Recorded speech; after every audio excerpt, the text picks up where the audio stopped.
Today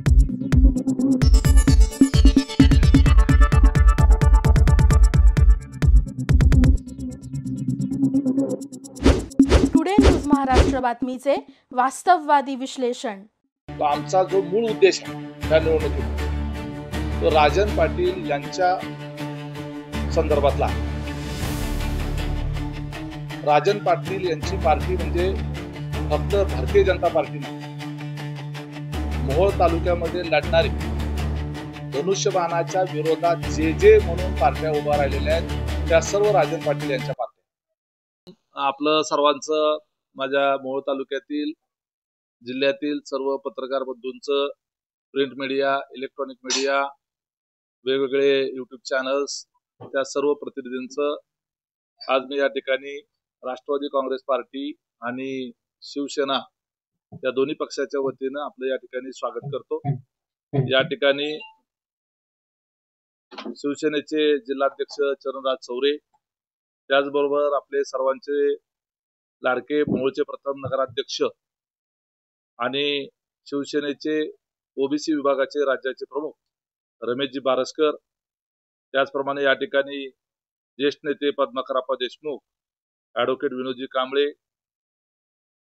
या ठिकाणी उज्ज्वलाताई थिटे, श्रीकांतजी गायकवाड, चंद्रकांतजी गोडसे आणि आपण सर्व माध्यम प्रतिनिधी आपलं सर्वांचं या ठिकाणी मी स्वागत करतो. एक महत्वपूर्ण अतिशय उद्याच्या निवडणुकीच्या संदर्भाने मोहोळच्या नगर परिषदेच्या संदर्भात महत्वपूर्ण घोषणा करण्याच्या करता आपल्या सगळ्यांना निमंत्रित केलेला आहे.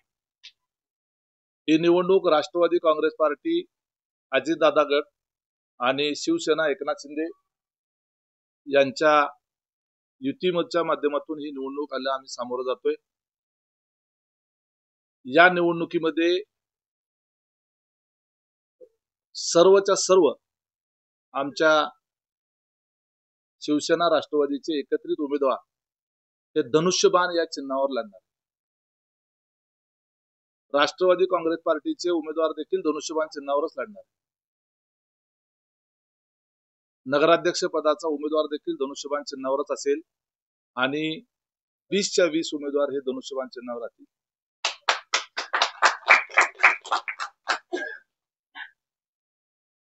प्रथम नगराध्यक्ष रमेशजी बारसकर यांच्या प्रमुख नेतृत्वामध्ये, चरणजी चौरे जिल्हाध्यक्ष म्हणून त्यांच्या नेतृत्वामध्ये, आमदार राजू खरे यांच्या मार्गदर्शनामध्ये पद्माकरप्पा देशमुख आणि या ठिकाणी उपस्थित असलेल्या नसलेल्या सर्व राष्ट्रवादी काँग्रेस पार्टीच्या आणि शिवसेनेच्या एकत्रित सर्व सहकारी नेते कार्यकर्ते यांच्या माध्यमातून ही निवडणूक जी आहे ती आम्ही लढण्याचा निर्णय घेतलेला आहे. राष्ट्रवादी काँग्रेस पार्टी आणि शिवसेनेचं एकत्रित निवडणुकीला सामोरं जात असताना घड्याळ चिन्हाचे उमेदवार या ठिकाणी का दिले नाहीत हा प्रश्न आपल्या सर्वांनाच आणि मतदारांनाही पडू शकतो. तर त्याच्या संदर्भात आमची एक स्ट्रॅटेजी आहे आणि त्या स्ट्रॅटेजीचा भाग अत्यंत महत्वाचा आहे. तो आमचा जो मूळ उद्देश आहे त्या निवडणुकीमध्ये तो राजन पाटील यांच्या संदर्भातला आहे. राजन पाटील यांची पार्टी म्हणजे फक्त भारतीय जनता पार्टी नाही, मोहोळ तालुक्यामध्ये लढणारी धनुष्यबाणाच्या विरोधात जे म्हणून पार्ट्या उभा राहिलेल्या आहेत त्या सर्व राजन पाटील यांच्या पार्ट्या. जे मशालीवर लढणार आहेत ते सुद्धा राजन पाटलाचीच पार्टी, जे तुतारीवर लढणार आहेत ती सुद्धा राजन पाटील यांचीच पार्टी, जर हातावर कोण लढणार असेल तर ती सुद्धा राजन पाटील यांचीच पार्टी आहे. त्यामुळे मतदारांचं अधिक कन्फ्युजन न होऊ देता राजन पाटील यांच्या विरोधातली एकमेव पार्टी आहे ती म्हणजे धनुष्यबाणाची पार्टी आहे. राजन पाटील यांच्या विरोधातलं एकमेव चिन्ह आहे ते धनुष्यबाण आहे. त्यामुळं मोहोळ शहराची निवडणूक ही तिरंगी, चौरंगी, पंचरंगी, षष्टरंगी अशी अजिबात नाही, ही दुरंगीच लढत आहे. फक्त तुम्हाला धनुष्यबाणाच्या विरोधातले पक्ष आणि चिन्ह वेगवेगळे दिसतील, परंतु ते सर्वच्या सर्वजण राजन पाटील यांच्यासाठीच उभारणार आहेत आणि ते केवळ विरोधी मतामधली विभागणी करण्याच्या करता त्यांनी केलेलं हे षडयंत्र आहे. त्यामुळं या मोहोळ शहराच्या परिस्थिती अनगरसारखी होऊ द्यायची नसेल तर धनुष्यबाण या एकमेव चिन्हावर आपल्याला सर्वांना मोहोळ शहरातल्या लोकांना मतदान करायचं आहे.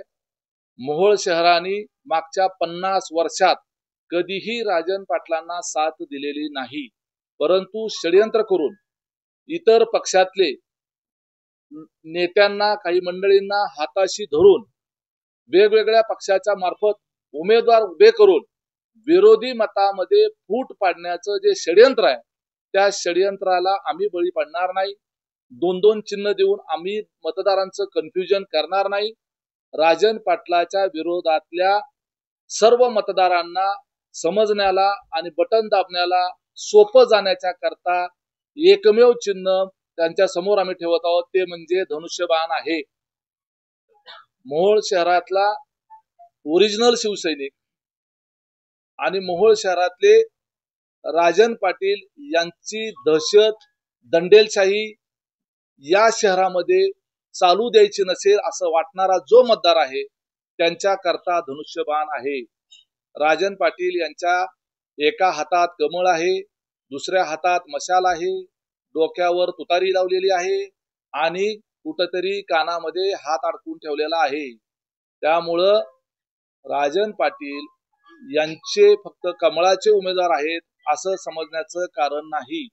त्यांचे इतर उमेदवार हे जे कोणी असतील इतर पक्षामध्ये उभारलेले ते तुम्हाला राजन पाटील यांच्यावर टीका करताना दिसतील, परंतु ते राजन पाटलाचे विरोधक नाही, तर ते राजन पाटलाच्या सोयी करताच ते उभे राहणार आहेत. काही माणसं आवर्जून मुंबईवरून आयात करून आणलेली आहेत आणि त्यांना या ठिकाणी मत विभागणी करण्याच्या करता कॉन्ट्रॅक्ट देऊन या ठिकाणी उभं केलं जाणार आहे. त्यामुळं या मोहोळ शहरातल्या लोकांना मतदारांना एकमुखी राजन पाटील यांच्या विरोधातली कुठली पार्टी असेल तर ती शिवसेना आणि राष्ट्रवादी काँग्रेस पार्टी अजितदादा हीच पार्टी आहे आणि आमच्या कंबाईन आमच्या दोघांचं मिळून चिन्ह जर कुठलं आहे तर ते धनुष्यबाण आहे. एकच चिन्ह आम्ही देतोय नगराध्यक्षासाठी आणि सर्व उमेदवारांच्या करता.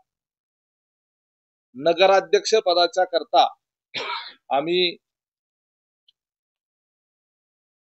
सर्वानुमते कुमारी सिद्धी राजू वस्त्रे यांची निवड केलेली आहे.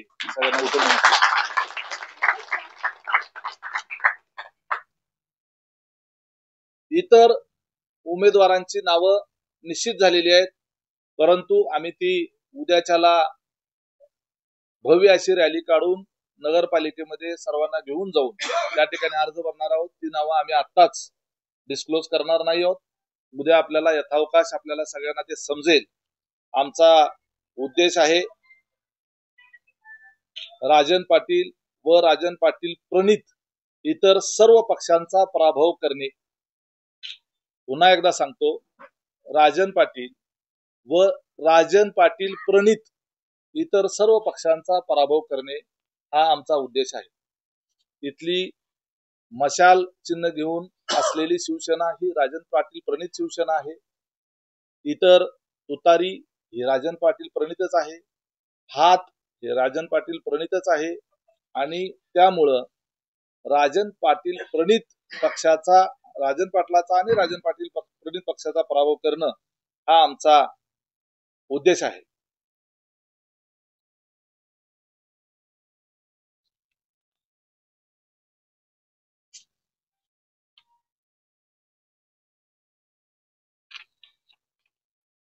मोहोळ शहर जे आहे ते अनेक वर्षापासून या मोहोळ शहराची जडणघडण जी आहे ती विशिष्ट अशा अनेक प्रकारच्या चांगल्या वाईट घटनांमधून झालेली आहे आणि या मोहोळ शहरातला जो कापर कायम राजन पाटलांची सत्ता असतानाही विरोधामध्ये राहिलेला आणि स्वाभिमानाने त्यांच्याशी मुकाबला करत असलेलं हे जे मोहोळ शहर आहे ते मोहोळ शहर राजन पाटलांच्या काही एजंटांच्या मार्फत राजन पाटलांनी काही मोहोळ शहरातल्याच एजंटांच्या मार्फत ताब्यात घेण्याचा त्या ठिकाणी विडा उचललेला आहे आणि त्यांना या त्यांच्या कूटनीतीला आपल्याला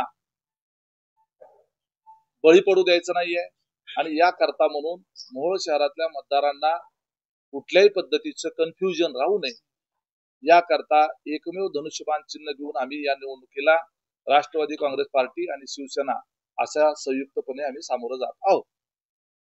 धन्यवाद. गोष्टवलं नसतं जा. प्रश्न चुकीचा आहे. तो चिन्ह इथे दिसणार नाही. तुम्ही गळ्या चिन्हावर लढत नसल्यावर धनुष्यबाणावर लढणार.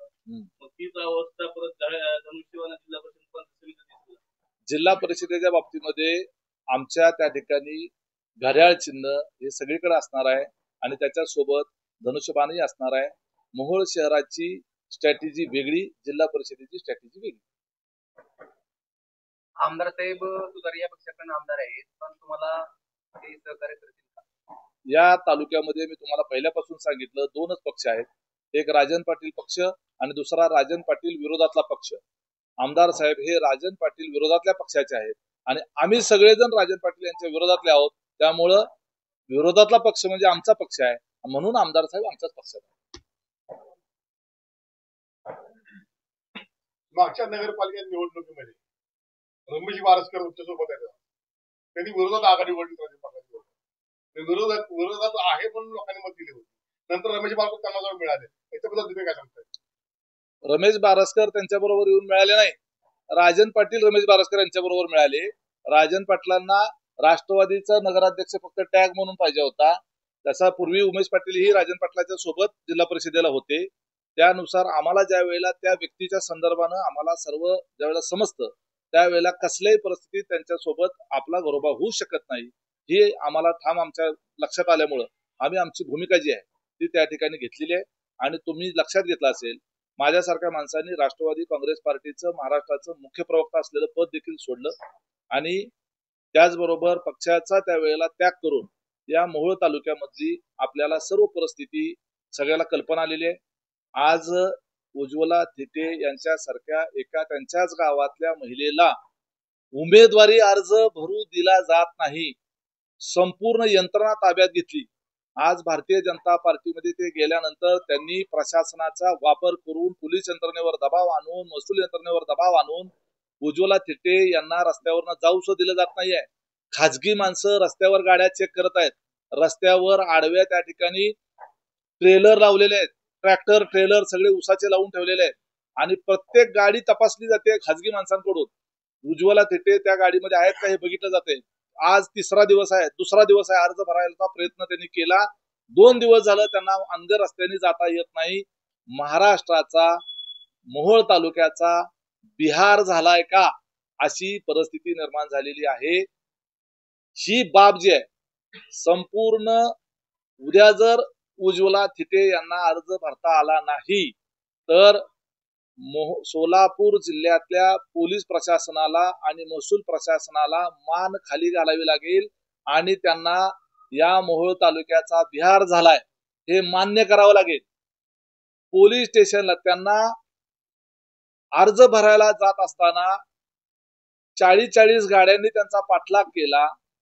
2 व्हीलरवर 5-50 लोकांनी पाठलाग केला. त्यांना तिकडे जाऊ दिलं गेलं नाही. म्हणून त्या पोलीस स्टेशनला संरक्षण मागायला गेल्यानंतर पोलीस स्टेशन मधून धक्के मारून त्यांना बाहेर काढले. त्याचा व्हिडिओ सगळीकडे आलेला आहे. याचा अर्थ जर या अनगरकर पाटलांच्या हातामध्ये जर मोहोळ शहर दिलं तर या मोहोळ शहराच्या नगरपालिकेमध्ये सर्वसामान्य माणूस जाऊ शकेल का याचा विचार करण्याची ही वेळ आहे. म्हणून सांगितलं की कसल्याही परिस्थितीमध्ये या अशा घाणेरड्या दंडेलशाही गुंड प्रवृत्तीच्या लोकांना या शहरामध्ये एंट्री नको. आज अनगर त्यांच्या ताब्यात आहे म्हणून त्या अनगरमध्ये एका महिलेला निवडणुकीचा अर्ज भरायला त्या ठिकाणी जाता येत नाही. तर लक्षात घ्या, हे जर मोहोळ त्यांच्या ताब्यात गेलं तर तुमच्या आमच्या या मोहोळमध्ये सुद्धा एंट्री करायला यांचा टोल पास घ्यावा लागेल, यांचा टोल फाडावा लागेल. ही परिस्थिती जर निर्माण होऊ द्यायची नसेल तर आपल्याला अतिशय गांभीर्यानं विचार करायची आहे. एका महिलेसाठी 500-500 हजार लोक तुम्ही तैनात ठेवताय. रोडच्या दोन्ही बाजूने हातामध्ये काठ्या घेऊन, हातामध्ये हत्यार घेऊन माणसं उभा करताय. नाक्यावर त्या ठिकाणी माणसं उभा करताय. पूर्ण माझ्या बंगल्याच्या अवतीभोवती या ठिकाणी सगळे माणसं उभा करून ठेवलेले आहेत. लोकशाही राहिलेली आहे का? जर लोकशाही टिकायची असेल, तुम्हाला आम्हाला जर खऱ्या अर्थानं मोकळेपणानं किमान रस्त्यावर फिरायचं असेल, किमान, तर या लोकांना कायमचं कुठल्याही प्रकारच्या सत्ताकारणातनं बाजूला केलं पाहिजे. कुठल्याही प्रकारच्या. त्यांचे ते अनगर भागातले लोक ते सहन करत असतील, त्यांना करू द्या. ते कधी उठाव करायचं तेव्हा करतील. परंतु किमान त्यांचा भाग सोडून बाकीचा मोहोळ तालुका तरी स्वतंत्र आहे. मोकळ्याने श्वास घेतोय, मोकळ्याने फिरतोय. आमच्या मनाने आम्ही कुठेही जाऊ शकतो, कुठेही बोलू शकतो, कुठल्याही कार्यालयामध्ये जाऊ शकतो. निवडणुकीचा अर्ज भरायला त्या अनगर नगरपालिकेमध्ये ती महिला जाऊ शकत नाही. विचार करा, अनगरचं अप्पर तहसील कार्यालय, जर तहसीलदार तिथं बसला असता तर सर्वसामान्य माणसं त्या अनगरमध्ये जाऊ शकली असती का तहसील कार्यालयामध्ये त्या कामाला? आणि याच्याकरता त्यांना तहसील कार्यालय तिथं पाहिजे. सगळा मोहोळ तालुका नाक घासत त्यांच्यापाशी गेला पाहिजे. जो त्यांच्या विरोधात जाईल त्यांना अडवलं जाईल, त्यांच्या गाड्या फोडल्या जातील, त्यांच्यावर हल्ला केला जाईल, माणसं त्यांच्या अंगावर सोडली जातील. त्यांच्या पाया पडून, त्यांच्या नाक रगडून जर त्या ठिकाणी राहिला आणि त्यांचा माणूस बोलून राहिला तरच एंट्री. विरोधात गेला तर एंट्री नाही. अशा पद्धतीचा बिहारमध्ये तरी व्यवस्थित त्या ठिकाणी निवडणुका झाल्या. तिथल्या काँग्रेस पक्षाच्या, तिथल्या आरजेडीच्या लोकांना अर्ज भरू दिले गेले, म्हणून तर तिथे निवडणूक झाली. परंतु बिहारपेक्षाही वाईट परिस्थिती आमच्या त्या ठिकाणी मोहोळ तालुक्यात निर्माण झाली. त्या अनगर नगर परिषदेचा अर्ज भरण्याच्या करता अर्ज भरायला जाऊ शकत नाही. आणि तोंड घेऊन सांगतात हे आमची 50 वर्षापासूनची 60 वर्षापासूनची आमची ग्रामपंचायत बिनविरोध होती. मोहोळ तालुक्याने नाही, उभ्या महाराष्ट्राने समजून घ्यायचंय की अनगरचा हे राजन पाटील हा किती मोठा त्या ठिकाणी गुंड आणि गुन्हेगार आणि दहशतखोर आहे. कशा पद्धतीने एका महिलेला त्या ठिकाणी अर्ज भरायला जाण्याच्या करता रोखलं जातंय. पोलीस प्रशासनाच्या मुलाखती घ्या, राज्याच्या गृहमंत्र्यांना विचारा, राज्याच्या पोलीस महासंचालकाला विचारा, निवडणुकीच्या आयुक्तांना विचारा प्रश्न की निवडणुकीला अर्ज भरायला जाऊ दिलं जात नाही. काय परिस्थिती निर्माण होईल जर ह्या लोकांच्या हातामध्ये जर सगळी सत्ता दिली तर? आणि विरोध कशासाठी आहे? तुम्ही म्हणताय ना, का रमेश बारसकरांनी सोडलं, का उमेश पाटलांनी सोडलं? आम्हाला गुलाम म्हणून नाही राहायचं यांचं. आम्ही स्वाभिमानी आहोत.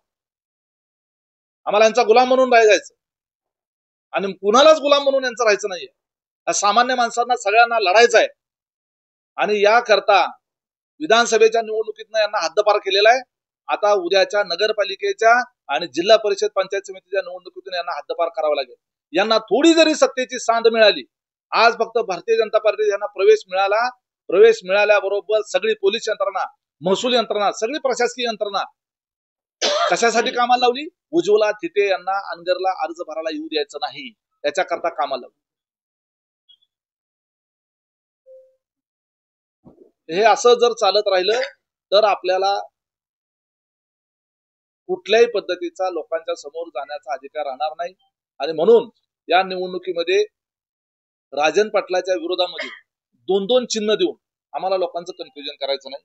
आणि याकरता आम्ही त्या ठिकाणी निर्णय घेतला की उमेदवार राष्ट्रवादीचे असो, शिवसेनेचे असो, सगळे धनुष्यबाण या चिन्हावर लढतील. मोहोळ शहराला शिवसेनेची परंपरा आहे.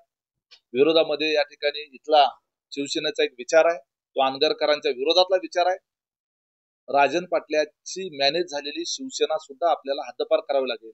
आणि राजन पाटलाच्या विरोधामध्ये रमेश बारसकरांच्या नेतृत्वात लढत असलेली प्रखर आणि खरीखुरी शिवसेना आपल्याला निवडून द्यावी लागेल. उमेश पाटील हा रमेश बारसकर यांच्या पाठीमागे खंबीरपणे या निवडणुकीमध्ये उभा आहे. त्या ठिकाणी धनुष्यबाणाला मत म्हणजे उमेश पाटलांना मत आहे, धनुष्यबाणाला मत म्हणजे अजितदादांना मत आहे, धनुष्यबाणाला मत म्हणजे एकनाथ शिंदेना मत आहे, धनुष्यबाणाला मत म्हणजे रमेश बारसकरांना मत आहे, चरण चौरेला मत आहे आणि तेच मत राजू खरेंना देखील आहे. त्यामुळं धनुष्यबाण हा फक्त आपला आहे. बाकी इतर कुठलीही चिन्ह ही आपली नाही, ती राजन पाटलांची चिन्ह आहेत. असं मोहोळ शहरातल्या मतदारांनी निश्चितपणे ठामपणे मनामध्ये कोरून ठेवा. तुम्हाला अशा दहशतखोराच्या विरोधात तुम्हाला मत द्यायचं असेल तर तुमच्यासाठी एकमेव पर्याय आहे, तो म्हणजे धनुष्यबाण. बाकीचे सगळे पर्याय जे आहेत ते राजन पाटलांनीच उपलब्ध करून दिलेले आहेत, ते त्यांचेच एजंट आहेत. त्यामुळं तिकडं बघू सुद्धा नका, फक्त धनुष्यबाण लक्षात ठेवा. धन्यवाद. दादा, आपण आता आरोप केले की त्यांच्या संदर्भात किंवा या ताईच्या संदर्भात, तर मग या संदर्भात आपण सध्या पक्षाचे अध्यक्ष देखील आहात, जिल्हाध्यक्ष, तर गृहमंत्र्याकडे अथवा उपमुख्यमंत्री अजितदादांकडे काय तक्रार केली का, अथवा इलेक्शन कमिशनकडे काय तक्रार केली? इलेक्शन कमिशनकडे तक्रार केली, पोलीस अधीक्षक यांच्याकडे तक्रार केलेली आहे, त्यांना पोलीस संरक्षण मागण्याच्या करता निवेदन दिलेलं आहे, त्यांना कलेक्टर साहेबांकडे त्या संदर्भातलं निवेदन दिलेलं आहे. आणि अजितदादांच्या बरोबर मी व्यक्तिशः काल बोललो. अजितदादांनी माझ्या फोन चालू असतानाच सोलापूरच्या एसपींना फोन करून सांगितलं, आपल्याला महाराष्ट्राचा बिहार होऊ द्यायचा नाही. आणि त्यामुळं उज्ज्वला थिटे यांच्या अर्ज भरण्याच्या करता आपण त्या ठिकाणी पोलीस संरक्षण दिलं पाहिजे. एसपी साहेबांनी ते मान्य देखील केलं. परंतु काय झालं आम्हाला माहित नाही. एसपी साहेबांनी अतिशय प्रामाणिकपणे सगळ्या यंत्रणा लावून सगळ्या सूचना देऊन प्रत्यक्षामध्ये मात्र पोलीस उज्ज्वला थिटे अर्ज भरायला जात असताना आले नाहीत. उलट उज्ज्वला थिटे पोलीस स्टेशनला गेल्यानंतर त्यांना पोलीस स्टेशन मधून धक्के मारून बाहेर काढलं गेलं. लाडक्या बहिणीच्या गोष्टी करून नुसतं चालणार नाही, तर खऱ्या अर्थानं बहीण लाडकी आहे का दोडकी आहे हे पोलिसांच्या वागण्यावरून लक्षात यायला लागलंय. मला कुणालाही दोष द्यायचा नाही, परंतु आपल्या या महाराष्ट्रामध्ये, या पुरोगामी महाराष्ट्रामध्ये हे जे घडतंय हे महाराष्ट्राला नवल वाटेल, परंतु मोहोळ तालुक्यासाठी ते नवल नाही. त्या अनगर भाग आणि हा राजन पाटील कशा पद्धतीचं हे नेतृत्व आहे, कसं या 50-60 वर्ष मागच्या या लोकांना या तालुक्याने सहन केलंय हे त्यामुळे लक्षात येते. 23 नोव्हेंबर हा या मोहोळ तालुक्याचा स्वातंत्र्य दिन आहे, ज्या दिवशी मोहोळ तालुका या अनगरकरांच्या मगरमुठीतून मुक्त झाला आणि या तालुक्याचा आमदार त्यांच्या विरोधातला निवडून आला. तो 23 नोव्हेंबर हा दिवस आहे. आता लवकरच तो दिवसही येत आहे. आणि अनगर भागाची नगर परिषदेची निवडणूक म्हणजे त्यांच्या स्वतःच्या गावाची निवडणूक असल्यामुळं, तो परिसर त्यांच्या नियंत्रणात असल्यामुळं त्याला देखील मुक्त करावं आपल्याला लागणार आहे. मोहोळ शहरात तेच अनगरची परिस्थिती निर्माण होऊ द्यायची का नाही, हा मोहोळ शहरातल्या मतदारांनी विचार करायचा विषय. दादा, उद्या शेवटचा दिवस आहे अर्ज भरण्याचा. आपल्या पक्षाचा एबी फॉर्म देखील दिलेला, तर उद्या फॉर्म भरणार. उद्या पुन्हा उज्ज्वलाताई अर्ज भरायला त्या ठिकाणी जातील. त्यांना तसा त्या प्रयत्न करतील. जर त्यांना उद्या अर्ज भरता आला नाही तर लोकशाहीची ही सगळ्यात मोठी शोकांती असेल. भारतामधली ही पहिली केस असेल की ज्या ठिकाणी एका महिलेला उमेदवारी अर्ज भरू दिला गेला नाही. एबी फॉर्म दिलेला आहे, सगळा फॉर्म देखील व्यवस्थित भरला.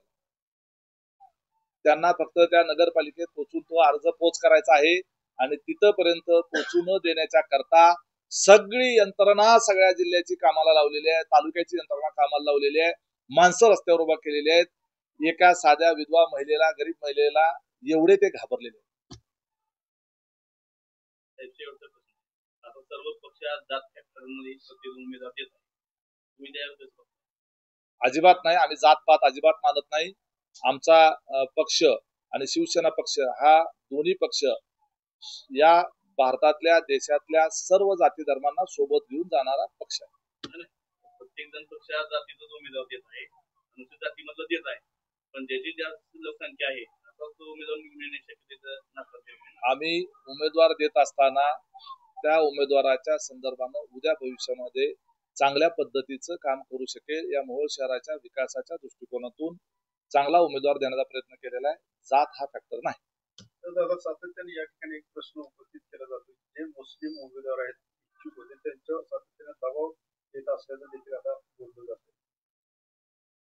या शहरामधला जो अल्पसंख्याक समुदाय आहे त्या समुदायाला धमक्या दिल्या जात आहेत. उमेदवारी अर्ज दुसऱ्या पक्षाचा घ्यायचा नाही म्हणून धमकावलं गेलेलं आहे.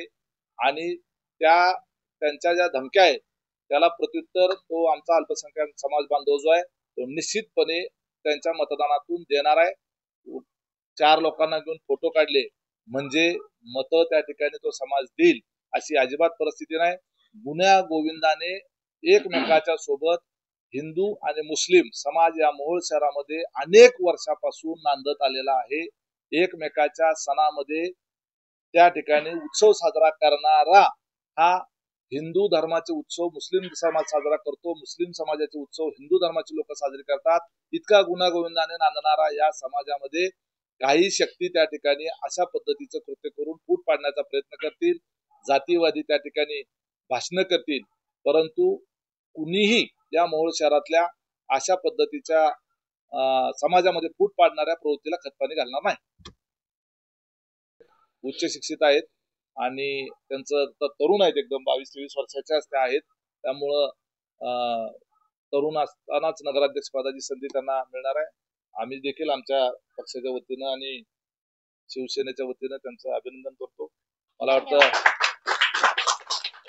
रमेश बारसकर यांनी देखील थोडस बोललं पाहिजे पत्रकारांशी.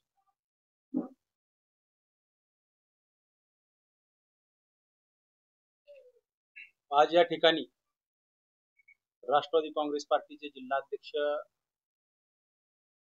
उमेशदादा पाटील, शिवसेनेचे जिल्हा प्रमुख किरणराजे चौरे, ज्येष्ठ मार्गदर्शक पद्माकरप्पा देशमुख, या ठिकाणी उपस्थित असलेले प्रभाग क्रमांक 6 उमेदवार छोटूभाऊ देशमुख, तसेच नगराध्यक्षाचे उमेदवार कुमारी सिद्धी वस्त्रे, तसेच जे अनगरला नगराध्यक्षाचा फॉर्म भरू इच्छित आहेत ते उज्ज्वलताई तिथे व सर्व शिवसेनेचे धनुष्यबाणावर लढणारे सर्व उमेदवार व समोर बसलेले सर्व इलेक्ट्रिक मीडिया, प्रिंट मीडिया, आज मोहोळ नगर परिषद 2025च्या अनुषंगाने या ठिकाणी उमेशदादा यांनी सांगितले की एक आमची स्ट्रॅटेजी ठरलेली आहे, त्या पद्धतीने आम्ही पुढे जात आहे. खरंच ज्या वेळेला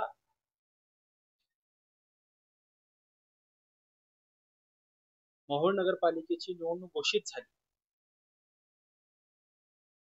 त्यावेळेपासूनच उमेशदादा असतील, किरणराज चौरे असतील, आप्पा असतील किंवा आपले आमदार राजाभाऊ खरे असतील व अनेक इतर असतील, आमच्या वेगवेगळ्या चर्चा होऊन त्या चर्चेतूनच खऱ्या अर्थानं हा सर्व पॅनेल तयार झालेला आहे. आणि हे सर्व या शिवसेनेच्या उमेदवाराच्या पाठीशी असतील याबद्दल माझ्या मनामध्ये मात्र शंका नाही. पण उमेशदादाने जे मनाचा मोठेपणा दाखवलेला आहे की आपल्याला निवडणूक जिंकायची आहे, निवडणूक जिंकण्यासाठी जे जे करता येईल ते आपण करू, 2 पावले मागं सरकू आणि नंतर 4 पावले पुढे जाऊ, अशा पद्धतीची उमेशदादा यांनी भूमिका घेतलेली आहे. उमेशदादा यांच्या मार्गदर्शनाखाली, यांच्या नेतृत्वाखाली खऱ्या अर्थाने या मोहोळ तालुक्यामध्ये एक परिवर्तन झालं. विधानसभेचा आमदार अनेकांना असं वाटत होतं की कधीच बदल होणार नाही. एकेकाने मनामध्ये निश्चय केला होता की मी जिवंत असेपर्यंत इथला आमदार वेगळ्या विचाराचा येईल का नाही, अशा प्रकारची परिस्थिती या तालुक्यामध्ये होती. आणि त्यांच्या सर्वांच्या मार्गदर्शनाखाली या तालुक्यामधला आमदार आमच्या सर्वांच्या विचाराचा आला. सर्वांच्या विचाराचा म्हणजे जे दडपशाही, जे दादागिरी यांच्या विरोधामध्ये तालुक्यातल्या लोकांना आवाज उठवायचा होता, पण त्यांना योग्य संधी मिळत नव्हती. आणि ती संधी उमेशदादा यांनी सगळ्यांना एकत्र करून आणली. त्याच पद्धतीनं आज या मोहोळ नगरपालिकेला देखील आम्ही सर्व जे अनगरकरांच्या विरोधामध्ये आहे त्या सर्वांना सोबत घेऊन या ठिकाणी सर्वांच्या, दादांच्या, राजाभाऊ खरे असतील, किरणराजे चौरे असतील, आप्पा असतील व सर्व यांच्या मार्गदर्शनाखाली मोहोळ नगरपालिकेची निवडणूक आम्ही लढवत आहोत.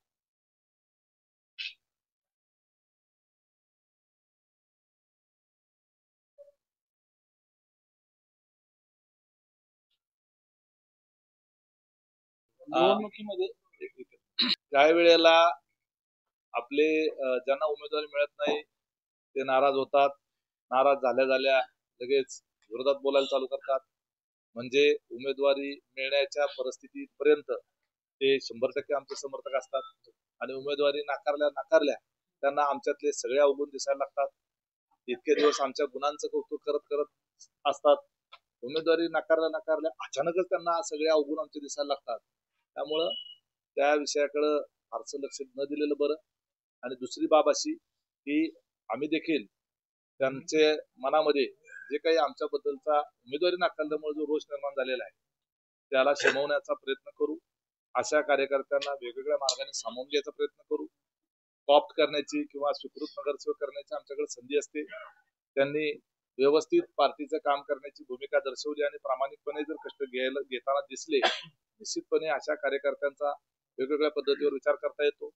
माझ्याकडं आज सत्ताधारी पक्षात असल्यामुळं वेगवेगळ्या शासकीय समित्यावर नियुक्त्या करण्याचा अधिकार आहे. त्या शासकीय समित्यावर त्यांना नेमणूक देता येईल. वेगवेगळ्या पद्धतीची राज्यस्तरावरची महामंडळ आहेत त्या ठिकाणी कुठल्या वेगवेगळ्या महामंडळावर काही ठिकाणी त्यांना संधी देता येईल. त्यामुळं या बाबतीमध्ये कुणाची नाराजी असेल तर त्यांनी नाराजी सार्वजनिकरित्या व्यक्त न करता त्यांनी आमच्याशी संपर्क करावा. निश्चितपणे त्यांची नाराजी दूर करण्याचा आम्ही प्रयत्न करू. या ठिकाणी आमच्या विरोधकाकडून आमच्या नगराध्यक्षाचे उमेदवार यांच्या शारीरिक उंचीवर त्या ठिकाणी टिप्पणी केली. मला आवर्जून या ठिकाणी सांगायचं या भारत देशाचे पंतप्रधान लाल बहादूर शास्त्री असतील, या भारत देशाचे पंतप्रधान मनमोहन सिंग असतील किंवा महाराष्ट्राचे माजी उपमुख्यमंत्री कैलासवासी R.R. पाटील असतील, यांची मूर्ती जरी लहान असली तरी यांनी कीर्ती मात्र जगभर या ठिकाणी करण्याचं काम केलेलं आहे. आमच्या सिद्धी दिदी हे देखील B.Com झालेले आहेत. त्यांचं शिक्षण या मोहोळ शहरामध्ये झालेलं आहे. त्यांचा जन्म देखील या मोहोळ शहरामध्ये झालेला आहे आणि या मोहोळ शहराबद्दल त्यांना एक आत्मीयता आहे, एक जाण आहे. त्यामुळं या मोहोळ शहराच्या विकासाच्या योगदानामध्ये त्यांच्या शिक्षणाचा, त्यांच्या तरुणपणाचा, त्यांच्या नवीन आयडियाची या ठिकाणी भर पडेल अशा प्रकारचे मी या ठिकाणी आशा वाटते. तुम्ही निवडून आणलेले नगरसेवक त्याच्यावर नौकेतूरमध्ये तुम्ही आणलेला ते तुम्हाला सोडून मध्यंतर घेतले राजकारणामध्ये या ठिकाणी शरदचंद्रजी पवार साहेब असतील, आदरणीय बाळासाहेब ठाकरे असतील, या ठिकाणी वेगवेगळ्या पक्षाची या देशामध्ये निवडून आल्यानंतर परत पार्टी बदललेली आहे. त्यामुळं त्यांच्यावर जास्त चर्चा न करता आपण आपली पार्टी कशी निवडून येईल त्याबद्दल आम्ही प्रयत्न करतो. आपल्या परिसरातील बातम्या पाहण्यासाठी आजच टुडे न्यूज महाराष्ट्र चॅनलच्या बेल आयकॉनला क्लिक करून सबस्क्राईब करा व नोटिफिकेशन मिळवा.